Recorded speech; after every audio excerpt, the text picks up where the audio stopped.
It really is real now, isn't it? I live in the East Midlands. You live in the Portsmouth. A few people at Gamescom know who you are. My mother has trouble remembering my name. No, fine. Good decision. Good decision. The fame thing isn't really real, you know? And don't forget, I'm also just a ginge, standing in front of a brunette, asking him to summon me.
Hello again, lovely listener. You're listening to Twin Humanities, Season 4.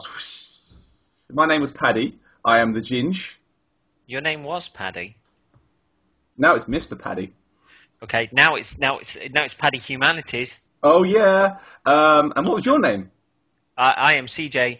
Still, in this case, CJ Humanities, because people have been asking us for a while, when are you going to do a co-op bro-up run again? Because that's the way that the series first started, with me being experienced with the games, Paddy being new to Dark Souls, and the back and forth between the two of us. And we moved into Dark Souls 2, trying something a little bit different, I guess. We'd already started covering the community stuff, and we started to bring in guests to talk about their experience with Souls, and that's something we're still going to do. But people did keep asking us, when are you going to do a co-op run, or when are you going to go through Dark Souls 2 together? So we're doing it now. That's what we're going to do. We're probably going to be doing these as little shorter episodes, I guess, that are going to be sewn in between the other stuff. So we're still going to be doing the community stuff and the guest stuff. But yeah, we've started a proper bro-op run with rules. With proper, it feels good, doesn't it? As well to be back where we started. It does, because we tried this a little while ago, but Pad was still getting wedding type stuff sorted, and we had Zaradan and Magic Dave. Correct. And kind of ran through a few early bits, but then you got incredibly busy, and I ended up using that character and co-oping with Laura Rich. You filthy tart. You, not her. Of the game. You're lovely, Laura Rich. Not CJ though. He's a filthy tart. I am, obviously. She's a goddess, a true goddess. But yeah, that went on until Dark Souls destroyed her PS3, and her drive kind of died on her PS3.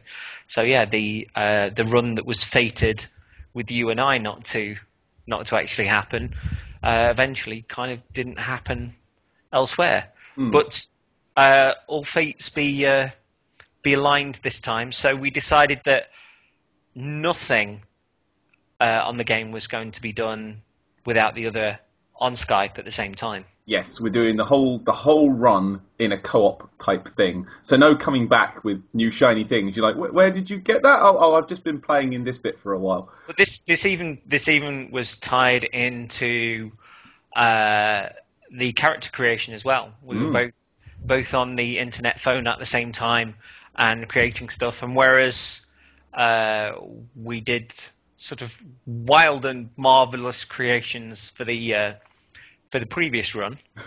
They were pretty special looking, weren't they? I mean, you gave far more effort to your last one than I did. it was like a frog on a man's head. Zaradan just looked like he got beautiful makeup on, but yet was then twisted through the horn of time.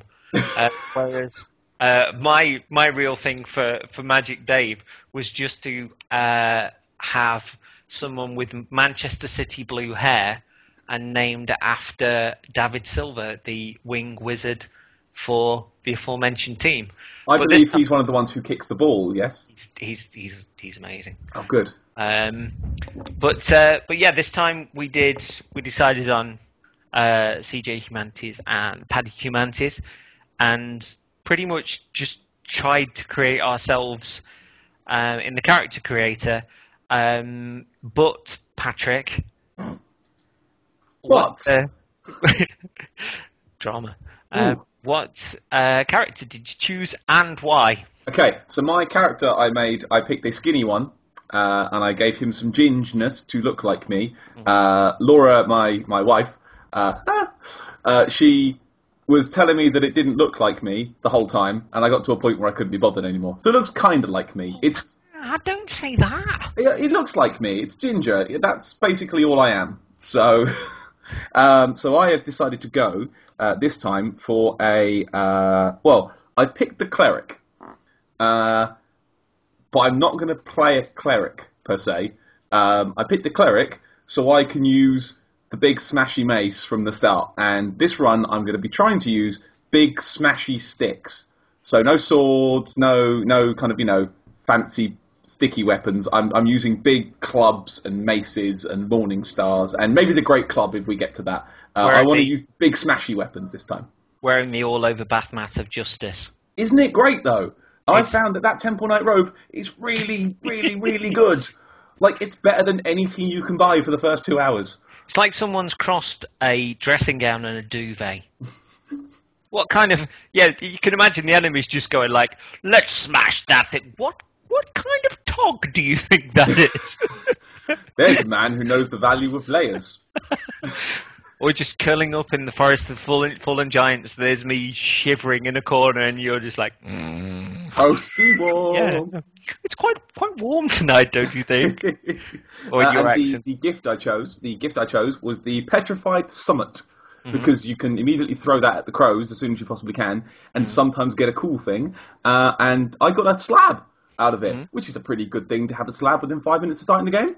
You dirty slab. You're not going to use it, but, it's nice. So that was my guy. I've made a Temple Knight who... not a Temple Knight, sorry, I'm thinking back to the goddamn beta. I made a Cleric who probably isn't going to use Faith very much. CJ, what guy did you make? What's your humanity? I'm curious. I can't even think of the name of the class, but it was the one with the helmet that looks like a conker with somebody's eyes peering out. I believe you mean the Bandit. That's the one. That's the one that I did, and just initially because I just thought I haven't played that class before. I like the hat, which obviously was a big sway. Well, basically, that's how I roleplay my life. I like that hat. And I created a version of myself with my current pointy kind of hairdo. I gave myself lots of eye makeup and bags around the eyes because I don't sleep well, but I am a beautiful soul. And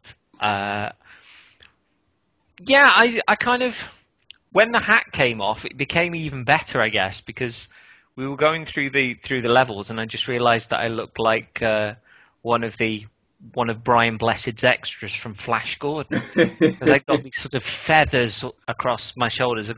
I was displaying a very waxed and muscular chest and cutting quite a form. I looked like I'd stepped out of Studio 24 or something after dancing the night away.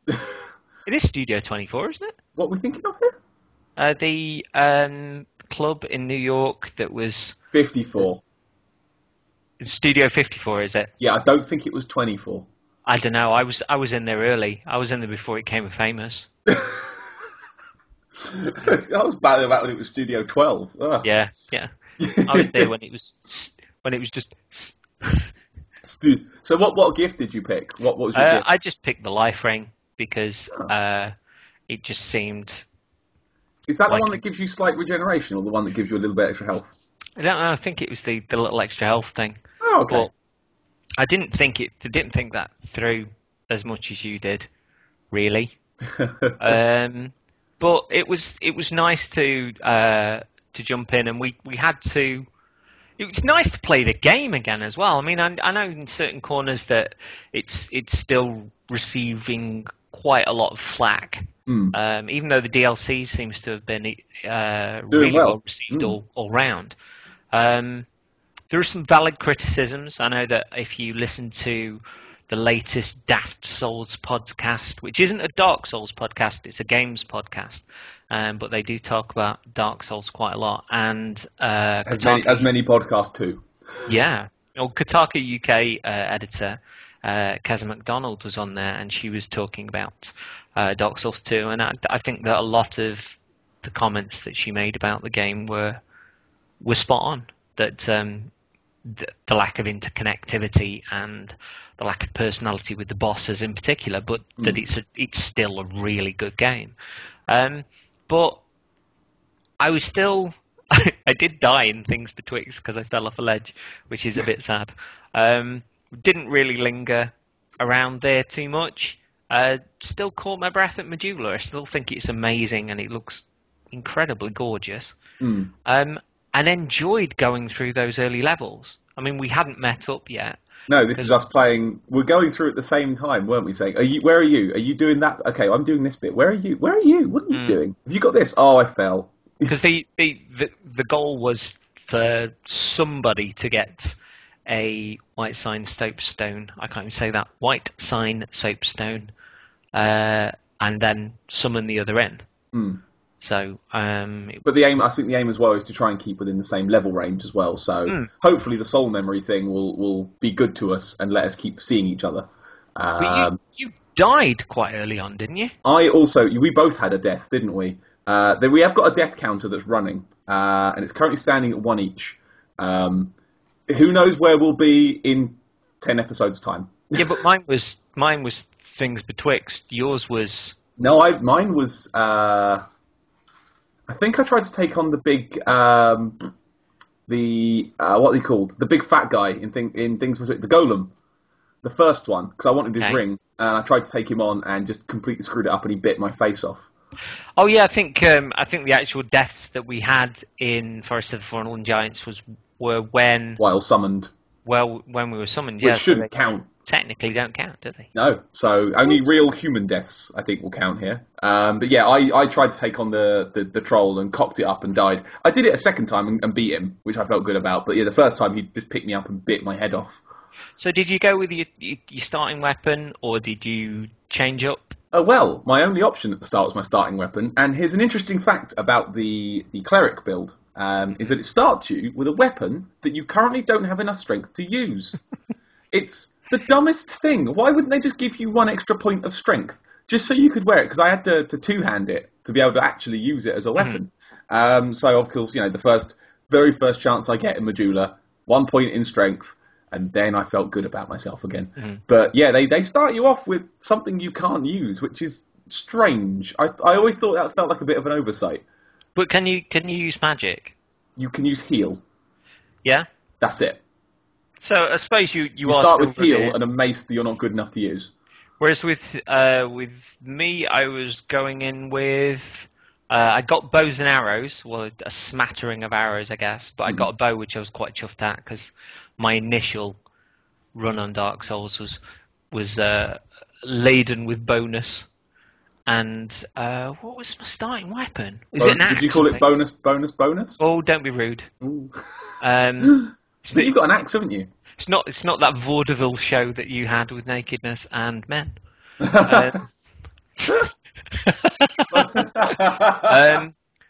Yeah, so I started off with an axe, but I soon traded it up I went with the Hydenite sword, which I didn't use much in my original run. I think I used it briefly, and then as soon as I got the fire longsword, we've not done that bit actually. We haven't done that Bit down with the fire longsword, no. Next episode, the fire bit. Yeah. But I think most people sort of glue on to the fire longsword because it's the Drake sword of Dark Souls 2. But yeah, I think the hide sword's the Drake sword of Dark Souls 2. I disagree with that. I think it is. I think you've got an awkward challenge to get it, but then once you've got it, it's really good. No, I disagree with you vehemently on that one because I think the fire longsword, whilst it's adding the elemental like the hider sword, that sort of two-handed stab is amazing and it's instant because you showed me a stab mechanic with a second push of R2, was it? The Hide Knight sword. Yeah. The second you R2, first one does a sweep, the second one does a jab. That jab is incredible. But it's not as instant as the jab and the fire longsword. And that I think is what makes it the Drake sword because it's just got the instant access of that, and that came in really handy later on in my original run.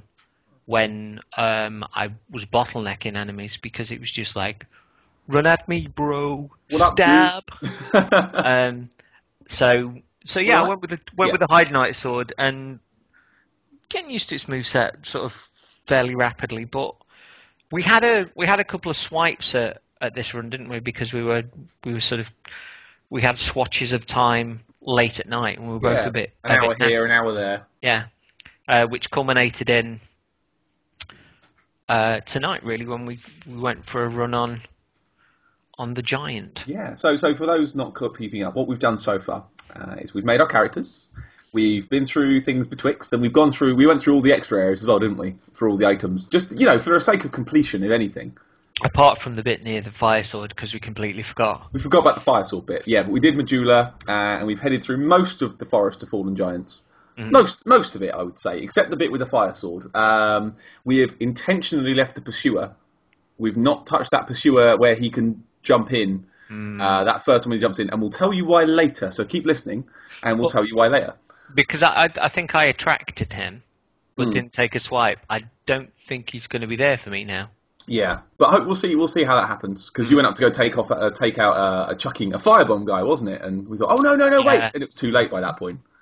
So to sort of take a little bit of a sidestep because we haven't discussed any of this sort of stuff. What do you think to the layout of Forest of Fallen Giants, the look of it? What did you make of it when you played your initial run, when you were reviewing it, and how does it feel to be running back through it again now after a little bit of space and time away from it? The initial run, the very first time I went through it, before the guides existed and before people online were playing it and you could look at YouTube, it's just the very first time I played it, there was no help, there was nothing. So it was forging your own path. I think it holds up as a really good first level. It does the thing where it teaches you the game without saying, use attacks in corridors and keep them in single file. It teaches you the lesson without saying anything. So, for example, the first time you come through, you go through the sort of place where there's that chest at the bottom that's got the humanity, and you go through that room that's got a bit of a river, and you come out to the Forest of Fallen Giants, and you sort of by that riverside that kind of snakes down, and you take on one guy, and then you take on two guys, and then there's a guy with an archery, with another guy hiding away, and it teaches you all the things that the game will do to you. Almost in the first bit, it shows you that the enemies will come up to you, once they've seen you. So the first one will always attack you first. Then there'll be two. Then there'll be the archer and his friend. Then the one will get up when you go for the secret item at the bottom of the river. It explains how it all works without even really doing anything. I mean, even the positioning of that bonfire, which seems a bit superfluous when you first start. It's like, well, I've just been at one. Why would I need one here as well? It teaches you that when you hit the bonfire, things come back. And if you haven't played Dark Souls before, you wouldn't necessarily know that. So when you pop that bonfire and everything comes back, it's subconsciously teaching you a lesson that you may, obviously if you're a veteran, like most of you listening will be, wouldn't need to know. But if you're playing fresh, like, oh, okay, everything's back now. rather than saying, "Hey, Mega Man, sit at the bonfire," and the enemies will come back. So how do you feel about the game leading you in with, I don't know, with lessons? Because it does so it teaches you a lot in Things Betwixt before you reach Majula. I think that, in the game, rather than perhaps a perceived harshness, which I don't know. I think the original Dark Souls is set up for you to trust your instincts rather than, etchings on walls or marks on grounds and stuff. Yeah, I think the Things Betwixt is a good, mechanical instruction. So it'll tell you R1 does this, R2 does that, but it never sort of spells things out for you. I think the Things Betwixt teaches you how to use the controller. Forest of Fallen Giants teaches you how to approach situations. I think they're very different lessons, I think, that each area is teaching you. And I like that you've got the hang of the controller, you've been through Things Betwixt, you've not done anything too taxing. You've just run up, you've killed a couple of guys, you've pushed one down, and then Forest of Fallen Giants is where it shows you, okay, well, what if this? And then look at this, and then, if you go down here, there's a big metal guy, and if you attack him from behind, he'll sit on you, and look, there's a trap there, and it will just keep layering up the things that the game can do to you. And obviously, it saves a load of surprises for later, but it gives you a good primer on how the game is going to progress from that point, and it does. I think it does a good job of teaching you just how Dark Souls works. Do you think that? We're taking this as gold, that it's the only route really from the startup, and it's certainly the no, one not necessarily. I went you can go to hide. That's what I was building up towards. Do you think that going to hide is the equivalent of going down to the skeletons? I think that's probably a bit of a jump. I don't think hide is as bad as the skeleton bit, because the skeleton bit is crushing for a new player. It doesn't know what they're doing. When they get back up, you're like, oh, come on. Yeah, but you're thinking of it as from a veteran standpoint. And when you went down to the skeletons, in many ways, they're the same size as you. So to be hammered like that was a bit of a surprise more than anything. Yeah. I found the Hide Knights, not the Hide Knights, sorry, the big Stone Knights. I found them quite physically intimidating, like just seeing them stomping towards you, and they're like 9 feet tall. You're like, oh crap. But I found once you knew how to deal with them, they weren't too bad. But I mean, I'm the man who missed the bonfire at the start of Hyde's Tower of Flame. Yeah, but think of it from a new player perspective. I think if you've just come onto Dark Souls 2. And you've never played the game before, and you're learning the mechanics, and you've gone to Hade. No, but you're trying to get that balance between stamina and health bar, and you're trying to figure stuff out. How do you think that the knights would come across? Because all of a sudden, as well, you're not in these areas where you've got room to maneuver and you've got room to hide. No pun intended. But what you did there. The first point where you meet one of the Stone Knights, the area is sort of quite tight. You can be knocked off edges. Oh, definitely, quite easily. And that happened a couple of times to me on my first run. Whilst there's a definite lesson that's learned with regards to timing, I think that it'd be quite easy to get knocked off edges and stuff. And also, I guess, you've got to think that if people do get beyond that and think, oh, this game's supposed to be easier, and they get up to Fake Ornstein, how are people going to deal with that? If someone can get to where Fake Ornstein is, they're probably about as well equipped as they're going to be. From a brain point of view. Yeah, it's probably we've got... Because it's not an easy run. We've got the fast lesson and the slow lesson route, really, haven't we? Yeah. You've got the Forest of Fallen Giants teaches you slowly. Hyde will be like, yep, this is Dark Souls. Welcome. How do you think Forest of the Fallen Giants compares to Boletarian Castle and to Undead Burg? Ooh, interesting. I think, for what it's worth, I think my favourite of them is probably the Burg. Really? I think it's the Burg. Why? It's for the stupidest reasons as well. I like the Berg because it has a couple of points where if you're not paying attention, or if you think, oh yeah, I can have him. Case in point, the first Black Knight in the Berg. Mm-hmm. It teaches you that you can't necessarily kill everything yet. Mm-hmm. And the world is like, if you say you've gotten into a bit of a groove with it and you're getting through and you're walking through the Berg, you're like, yeah, this isn't too bad, I can do it, block and attack and block and attack. And then you meet him and it immediately just puts the shits up you. You're like, I can't beat him, I'm going to die. And I think it puts the fear in you. Like you think, okay, there's things in this world that could absolutely wreck me just stood around in regular levels. And I think it puts the willies up you more than... I don't think there's anything in the Forest of Fallen Giants that's impossible.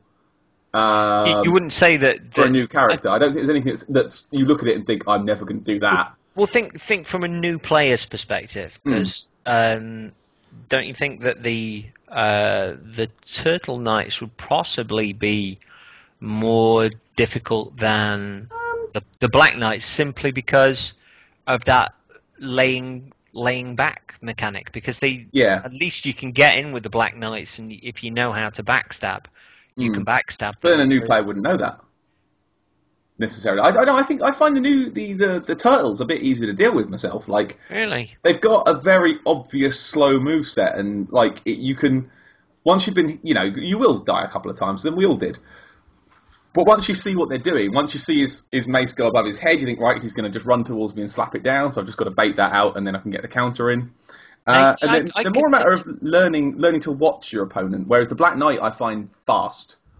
I continually had trouble with those throughout my entire early run of Dark Souls 2. Interesting. Just because the moveset that I was using just didn't really do a lot to them.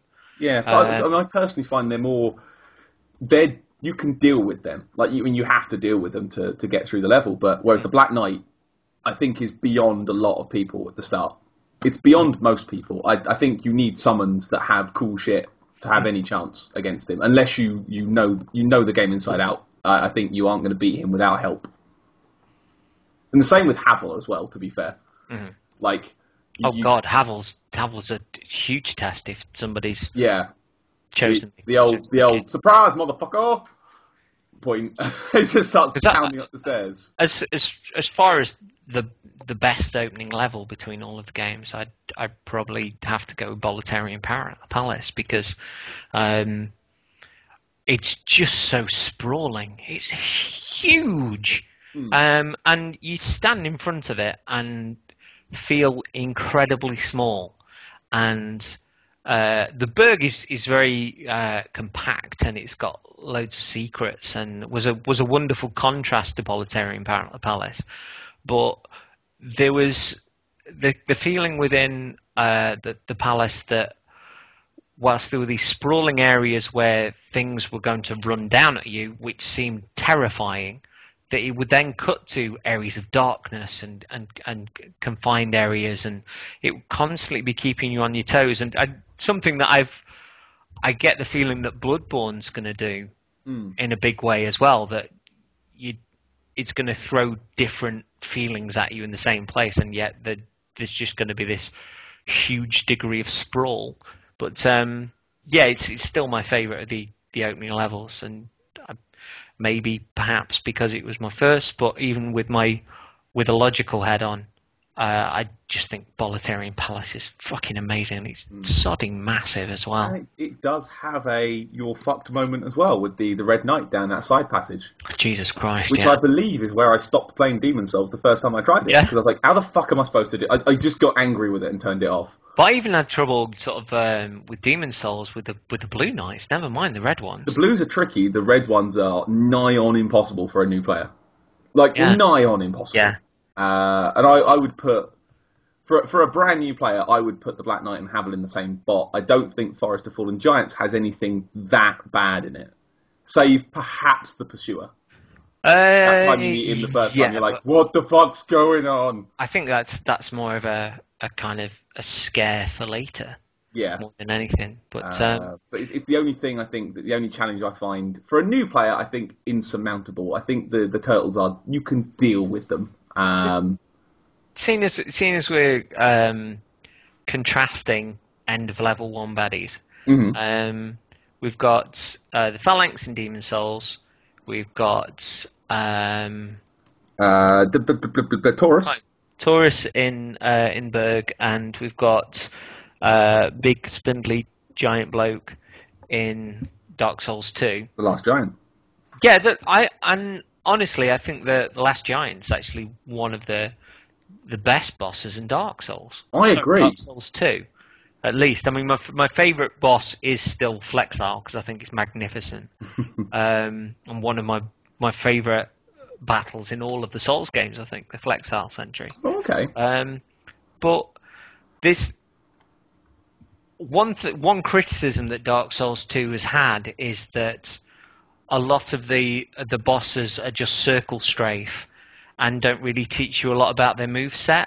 And I think that the Last Giant does that, because it's got all these attacks and you learn that it's going to do that double stomp, and then it breaks the arm off, and it does the sweep around with the arm, and it still keeps you on your toes when you're going, but it always seems like a knowledgeable and fair fight. And if you get underneath a foot, you're like, oh, what have I done? Yeah, like it's slow enough that you can react to it and learn it as you can see it coming. Whereas I think other bosses just do stuff and you're like, oh, I'm dead.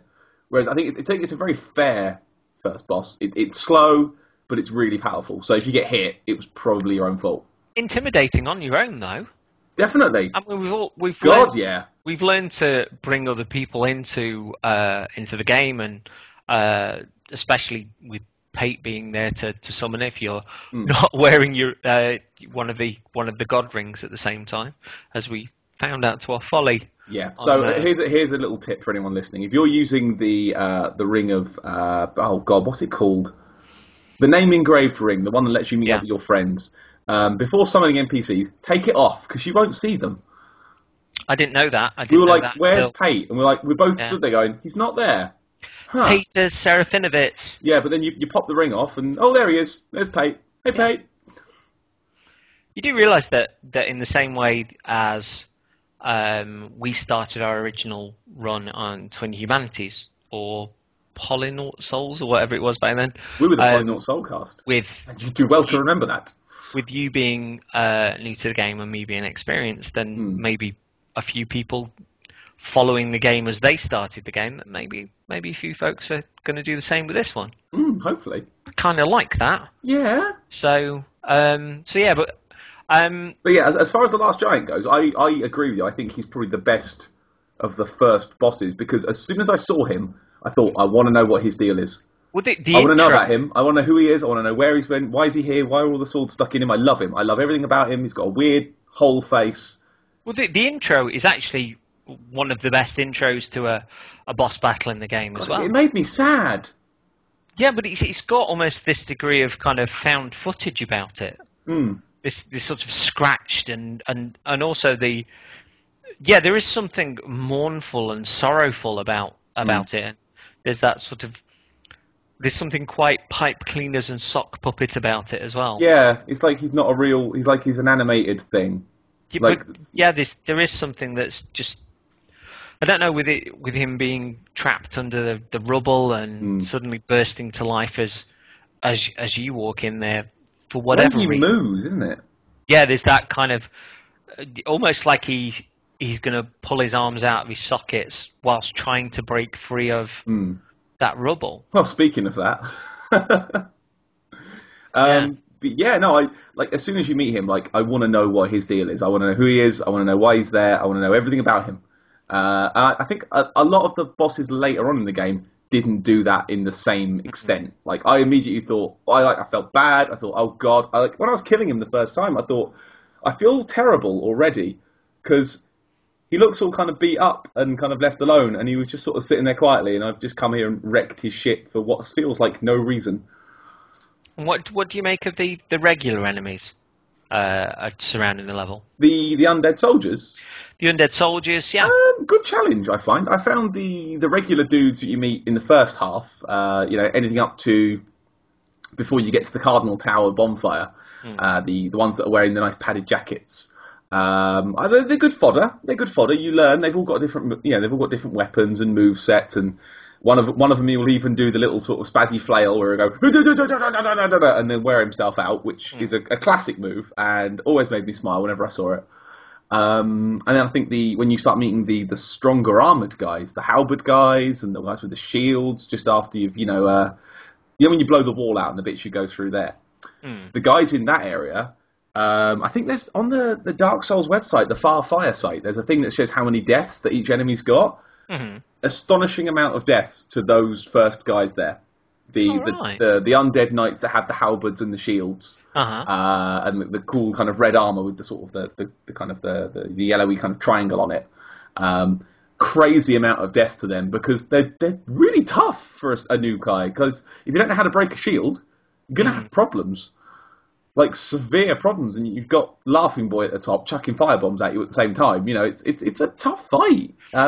I think there's something to be said about this level as well for how well designed it seems. To be honest, and this is something I've not particularly thought about until today.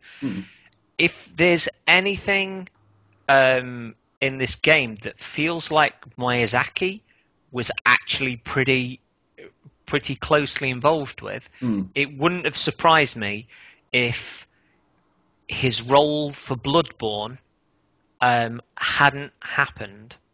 Or hadn't really taken off to a degree when Dark Souls 2 started, and this was actually Miyazaki, because it seems very well designed. The placement of the enemies seems correct. The level doesn't seem too big, because that's a complaint I had about later levels, where it just seems like there's tons of running around before you encounter anybody. It cuts back on itself. I think you don't notice how big it is because it does. You can open up shortcuts and you can take off seconds of time by opening little doors. But it's bigger than you think. But it cuts back on itself nicely. Lots of nice little shortcuts, and that was cool. In that way, it does relate quite well to the Undead Bergen in the and Boletarian Palace, I guess, because it does fold back in on itself sort of quite well. So it wouldn't surprise me if Miyazaki's hand was still quite heavily involved in Forest of the Fallen Giants, especially with the aspects we were saying about the boss as well. Because it seems like a good boss. It seems like a boss with heart, and that you learn something as you fight it. But yeah, it's not something I thought about before tonight, but that wouldn't surprise me at all. Yeah, it feels like it's a very Dark Souls place, isn't it? Like it feels good. Also, there's the Hyde Knight himself, which I think is we forgot him, didn't we? And I think he's an amazing character. Again, he's got a touch of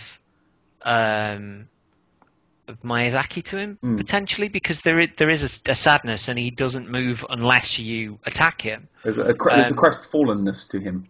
Well, I think there's quite a Solaire aspect to him, and I was wondering. Do you mean the helmet, or just generally? I don't know. This the way that he's sitting a little bit, maybe. I don't know. He doesn't come across within his body language as an aggressive character until you obviously twat him one. But I was wondering in my initial playthrough if we were going to maybe get towards the end of the game and find out that they were actually good, and that it was, you've got that motif in Dark Souls that the world is fucked and you're just fucking up even more, and there's very few people that you can trust. And I was wondering if one of the sort of stings in the tail of Dark Souls 2 was going to be that the Hyde Knights were actually going to be good people. And it's something that I really hope maybe turns up as a piece of lore in the final piece of DLC, because I just think it's cool. I want to know about them. Like they turn up. What, you meet 3 over the course of the game, don't you? There's a mystique about them, but they haven't taken it far enough to make them truly interesting characters. Because if they took the mystique a little bit further, and they gave us some more about the Hyde Knight, and maybe sewed in that little bit of promise or skepticism or hope or something about them, you could have a character that would turn up on T-shirts. But that's all they need to do, and I'm really curious as to why they didn't follow that up. Yeah, because it seems important. It does.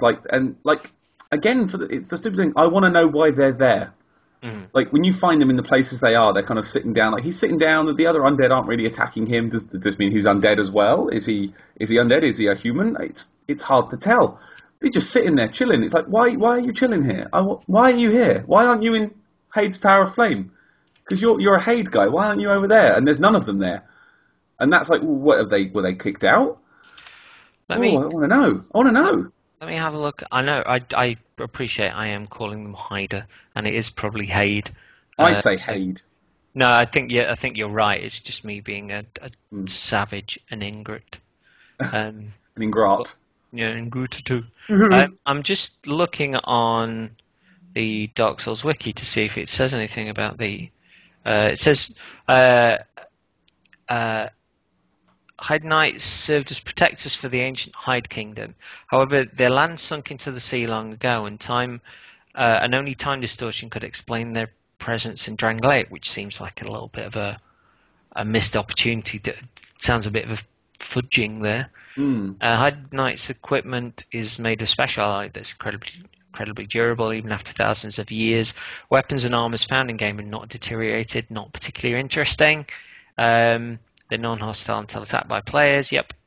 They have high HP, swift attacks and movement, and deal significant damage. So you look at that movement set and you look into it and say they've been well trained, and yet there's nothing else that's there to suggest anything about them. What if they're from sort of Hade, then what's their connection to it? And because Hade is the one place where we actually see a real cast iron link to Dark Souls. Yeah, it would have been interesting if they had have gone the extra mile and said that Hade Knights are have got like an element of Slayer to them, or they're because you've got the well, they were dressed like that because Guinevere missed Solaire, possibly.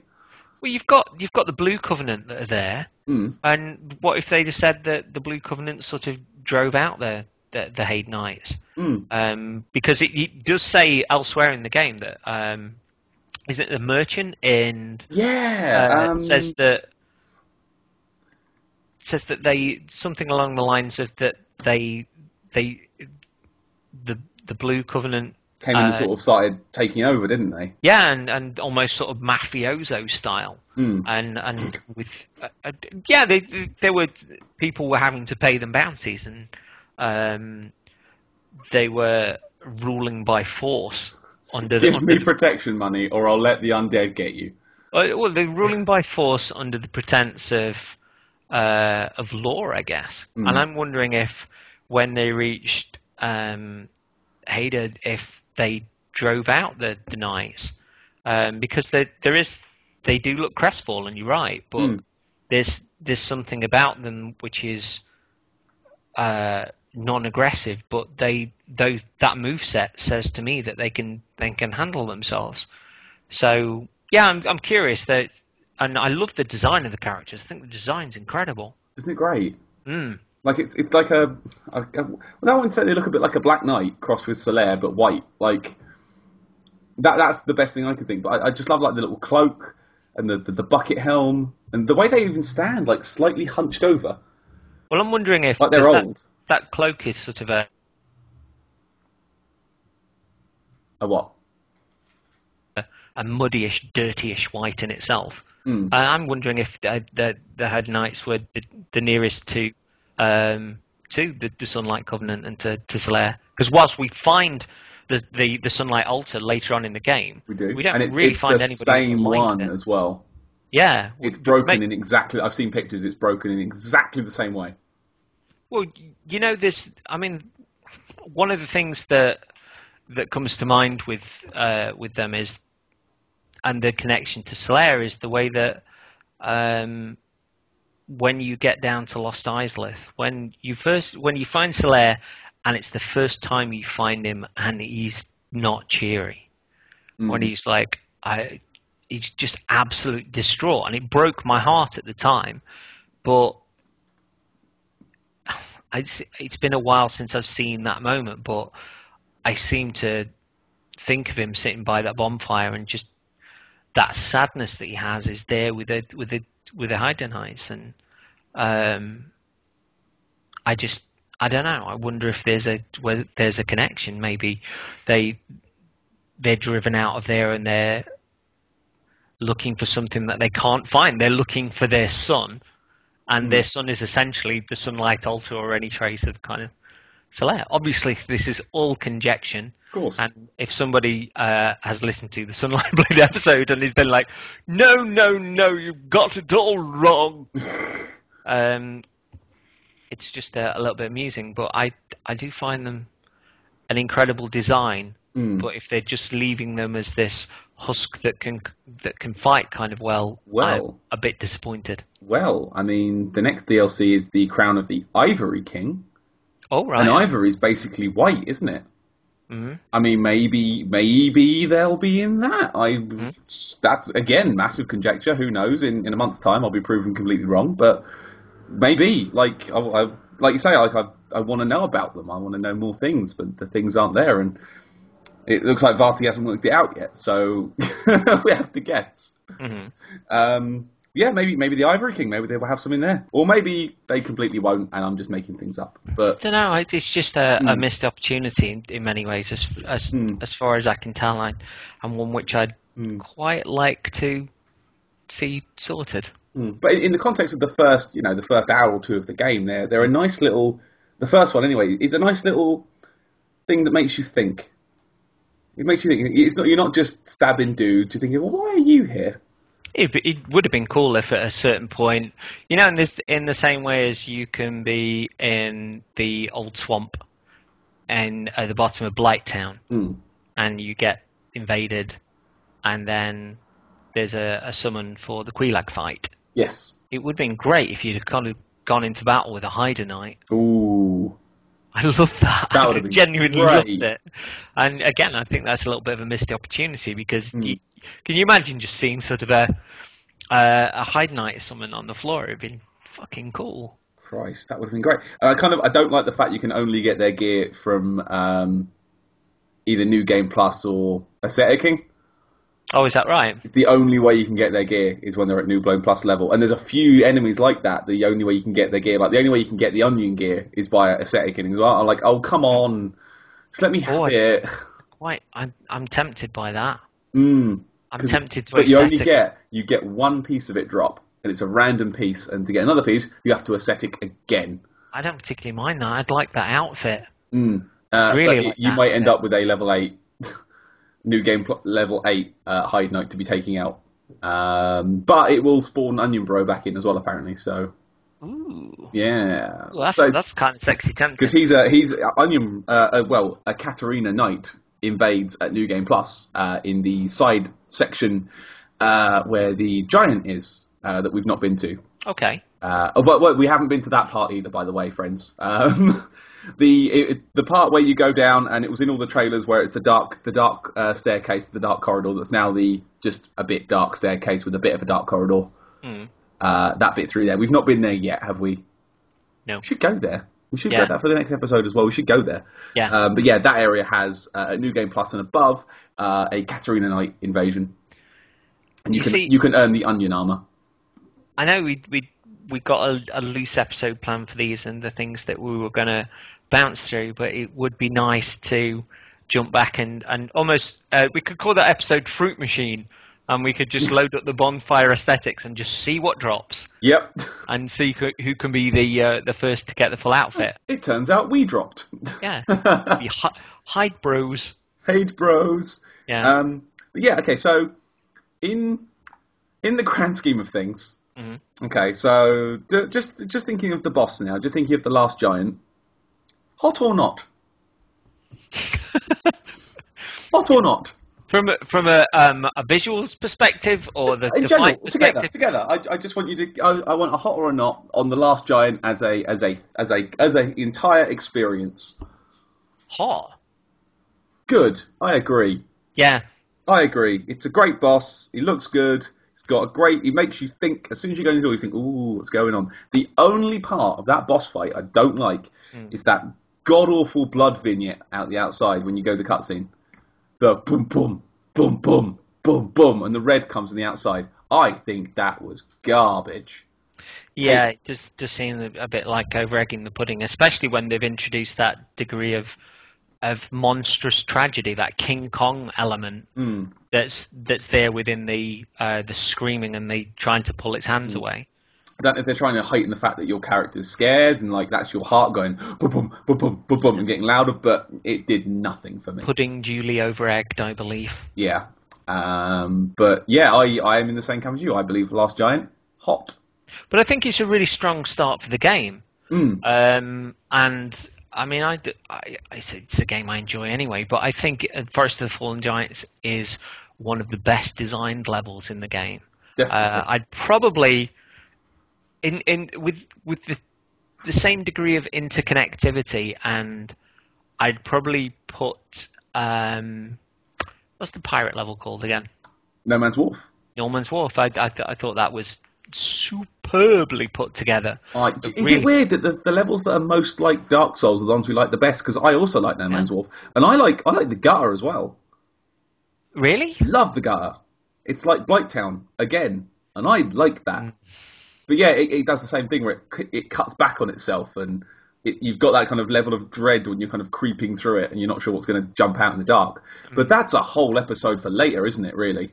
Yes. Yeah. But I've enjoyed this initial bounce into Dark Souls, not only as talked about it, but also playing it. And it has to be said, like we had these little sort of swathes of time that we did trying to progress through the level quite late at night. But tonight we fucking hammered through this. We were defeating each enemy with a degree of duality. If there is a shared heartbeat between us, it thundered and roared tonight. It's like in Pacific Rim. We were in the drift. We were working together without even thinking about it. It was good teamwork. And we did have and we won't share the specifics of this because if we can get this sorted, it's a video. We did have a tremendous comedic moment on Sunday, which was great, and we're gonna have to see if we can get video of it because it was just wonderful. So watch this space or YouTube channel. I don't know. Watch whatever space you're viewing this on. Watch it, and something might come.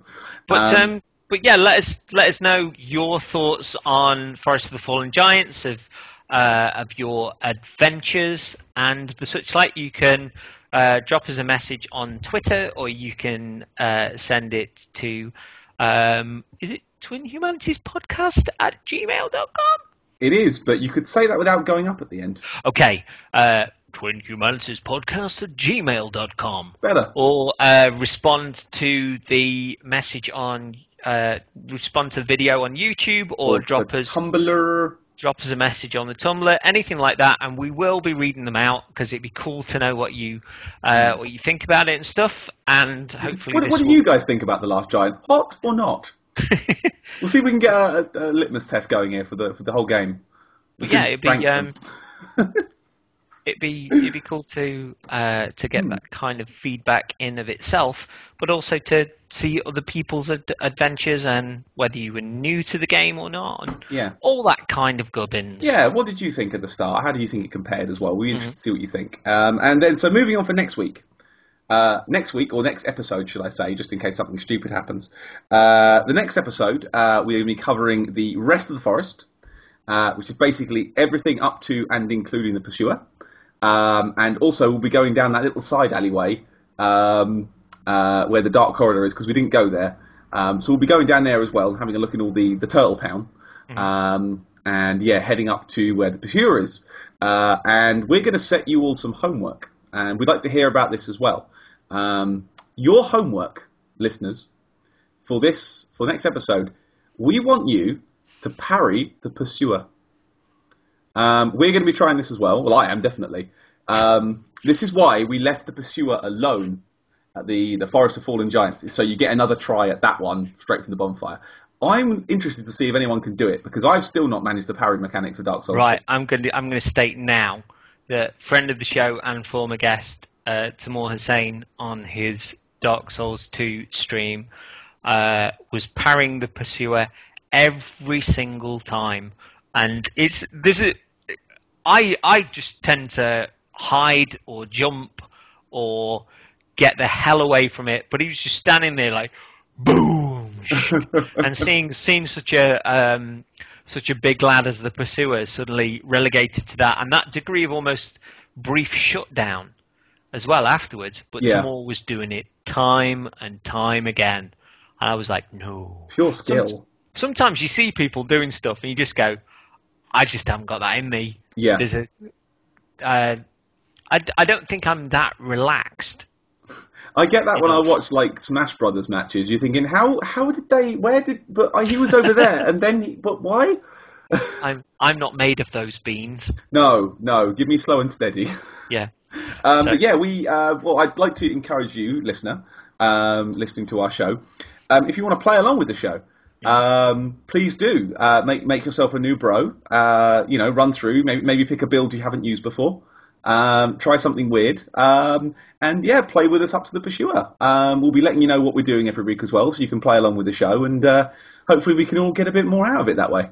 Because I'm thinking, if you do set up a new character and you play to the point that we do, and then you stop, and then you listen to the next episode, and then you play up to the point that we do, further down the line, when everybody's at the same sort of soul limit, but has taken their various builds and various weapons into different degrees, we want to have a fight club. Oh God, yes. We want to get into the arena, and we want to get everybody that's listening that fancies it in at a certain point, and we'll try and do different times to account for Europe and the US, and just have a bit of a bollock around with the fight club and see who beats who, and see if we can get some other sort of guests involved maybe, and have a jolly good time. Yeah, I'll try and record that as well if we do that, because I'd love to know if we could get people that listen to fight with us. I would love that, and they can completely school us. Yeah, absolutely. I'm crap at PvP. So completely every time. So yeah, we're probably going to be doing these intermittently between the guest episodes. Let us know which you like most. If you're enjoying us talking about kind of a bro-up run again and going back to point one. But yeah, I hope you've enjoyed the ep. We had planned on this being a little bit shorter than the other one, but we found stuff to talk about. Yeah. So by our standards, this is short. Yeah, that is. But yeah, if you've got anything you want to email us, like we said, just email it through to twinhumanitiespodcast@gmail.com. If you've got any questions, any thoughts, by all means, we are open to listening. But otherwise, should we wrap up? We're on the Twitters. He's at Paddy Stardust. Yes. He is at Coffee Jesus with a Z as the first S of Jesus, so JEZUS. We're both at Twin Humanities. So just drop us a line. We're quite chatty, really. He's more chatty than I am. I'm quite wary of most people, really. But, I have an open face and an open demeanour. Yeah, but we talk to people. We like talking to people. We enjoy talking to you. It's fun. Dark Souls people are good people anyway. The only people who have given us ire are those people that listened to Paddy's initial attempt at returning to mastering the previous show and being tortured by Patrick's split mono audio. Yeah. Which, let's face it, every one of those criticisms is valid, and you're going to hell. You dirty ginge. Yeah, you can tell it's been a while because usually I remember that. I was like, it's mono, isn't it? As soon as I saw the first comment, like I can only hear Paddy, I thought, oh fuck. Yeah, why would you need the other one? Yeah, There's so two people that do Twin Humanities. Who knew? I will make a promise. If anybody listening catches me making another mono episode, please slag me off on Twitter, deride me, point me out in public, and say he failed to properly master a podcast. Right, I want Boo this man. For a jam toast, so I'm going to go. Yes. So as you're listening, like it, share it, retweet it, do other things that you do on things you listen. Do all the nice things because we love that. It makes it better for us. Rate us on iTunes, maybe, because we do that. That's but true. also, finally, and I'm having the final word, so if you enjoyed the intro, stick around. Yeah. But otherwise, we will see you after we've beaten the Pursuer. Yeah.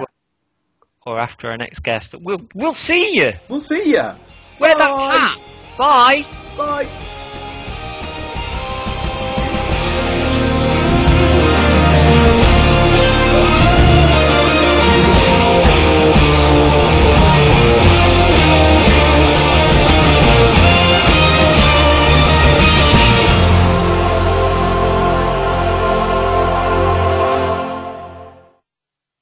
Should we do a second take and see if it's any better?